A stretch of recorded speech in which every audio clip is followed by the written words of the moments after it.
The Ford Kuga is one of those cars that is so common, so quietly successful, that it has almost become invisible. It sells in huge numbers across Europe, and yet hardly anyone seems to talk about why. Most reviews tick through the specs and move on. But spend a little longer with the latest, freshly updated Kuga, and you find a genuinely clever family SUV with one practical party trick that its rivals and most of its reviews completely overlook.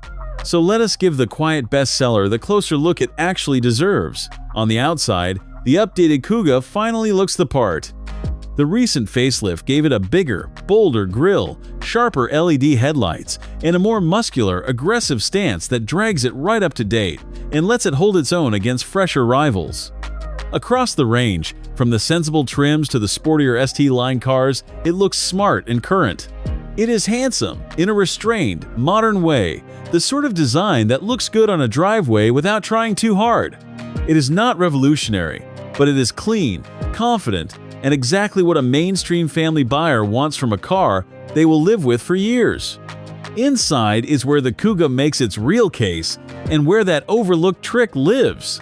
The cabin has been updated with Ford's latest software on a larger central touchscreen, wireless smartphone mirroring, and a sensible, easy-to-use layout. It is comfortable and well-equipped rather than flashy. But here is the detail almost everyone skips. The Kuga has a sliding rear bench. The back seats slide back and forth, so you can choose day to day between class-leading rear legroom or a much bigger boot, depending on whether you are carrying people or luggage. Almost nothing else in this class offers that flexibility, and for a real family, it is genuinely useful, the kind of clever, practical thinking that matters far more in daily life than another tenth off the 0 to 60 time. If finding the details other reviews skip is why you are here, subscribe. Under the bonnet, the Kuga offers a full range of electrified options, from a mild hybrid to a full hybrid, and the one most people will want, the plug-in hybrid. That plug-in version pairs a 2.5-liter petrol engine with an electric motor and a battery, good for around 42 miles of electric range, which is plenty for most daily commutes on cheap electricity. And now, the honest part, because no fair review should skip it. First, that electric range, while useful, actually trails some key rivals, a few of which now offer 50, 60, even 70 miles. And second, the hybrid system, while efficient, is not the most refined.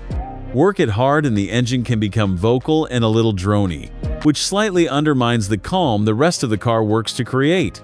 On the road, the same story continues.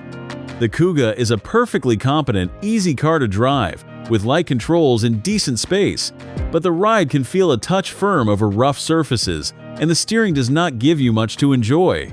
This is a sensible tool, not a thrilling one. But then almost nobody buys a family SUV like this to be thrilled.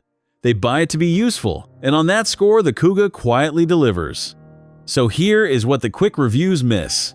The Ford Kuga is not exciting, and it is not the most refined hybrid you can buy. But it is a smart, spacious, sensibly priced family SUV with a genuinely clever sliding rear seat trick that gives it real-world flexibility most rivals cannot match. It nails the unglamorous things that actually matter when you live with a car every single day.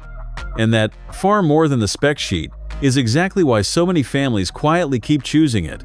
Sometimes, the invisible bestseller earns its success the honest way,